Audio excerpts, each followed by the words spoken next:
le jeûne intermittent, c'est juste un moment c'est une diète qui a été popularisée, durant laquelle on mange pas pendant une fenêtre et on mange uniquement pendant une fenêtre, OK?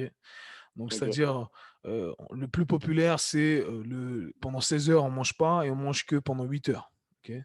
Donc c'est un peu ça. En vrai, ce que ça veut dire, en vrai, attention, ça veut dire que tu manges pas le petit déjeuner, c'est ça que ça veut dire. Mais on a dû trouver un nom stylé, on s'est dit: «Ah, on va appeler ça Et c'est la diète intermittent». tu pourrais pas sauter, par exemple, ton repas de midi ou du soir?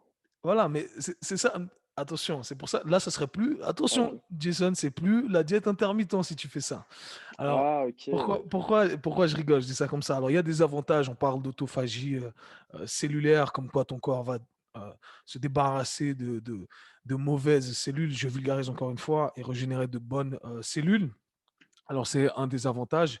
Je ne sais pas à quel degré c'est important, je dirais. Mais en vrai, pourquoi les gens perdent du poids et pourquoi c'est popularisé? C'est simplement parce qu'ils mangent moins. Si tu passes de 3 repas à 2 repas, tu manges moins, tu vois? Donc ce que je dis, c'est que c'est tout Ouais, simplement une stratégie, c'est pas quelque chose, de miraculeux, d'accord? Tu tout à pourrais fait. très bien le faire comme tu l'as dit, manger le matin et pas manger, à midi et tu perdrais, le même poids, d'accord? Parce que, tu sautes tout simplement un repas, c'est-à-dire que tu manges moins, d'accord? Donc si tu amènes moins d'énergie à ton corps, eh bien entendu, tu vas perdre du poids. Le concept de la balance énergétique dont je parle tant, d'accord? Donc ce que je dis, c'est qu'il y a pas de Tout à miracle fait. là-dedans. Ce que je dis aussi, c'est que ça peut être une stratégie, pour perdre du poids, qui peut être utilisée. Si tu es quelqu'un qui, tu préfères pas réduire tes quantités à chaque repas, mais tu dis: «Moi, je préfère, sauter complètement un repas».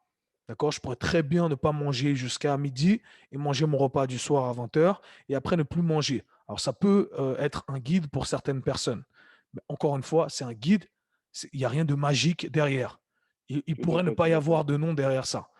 Maintenant, ce que je dis OK. également, c'est que, hem, les désavantages, il faut se connaître, tu vois? Self-awareness, c'est le plus important. Pour certaines personnes, ça fonctionne bien, pour d'autres personnes, ça fonctionne pas. Pourquoi? Heu, Question de personnalité. Si tu sautes le repas du matin que tu adores, par exemple, eh ben, peut-être que tu vas être frustré durant la journée parce que ton repas préféré, Ouais, c'est le repas du matin. Peut-être que si tu sautes le repas du matin, eh bien, à midi, tu vas dévorer tout ce qu'il y a parce que tu as été frustré, tu as trop faim.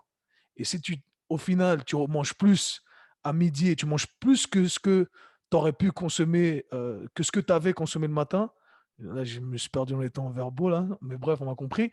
Hem, En gros, tu vas finir par manger plus, tu vois? Donc il y a des gens qui font des OK. diètes intermittents et qui perdent pas de poids. Ils disent: «Ah comment? Ouais, c'est normal parce que vu que tu as pas mangé ton petit déjeuner le matin de, je sais pas, on va dire 500 calories, bah, tu as rajouté 800 calories à midi ou réparties entre midi et le soir parce que tu avais tellement faim que tu as mangé plus.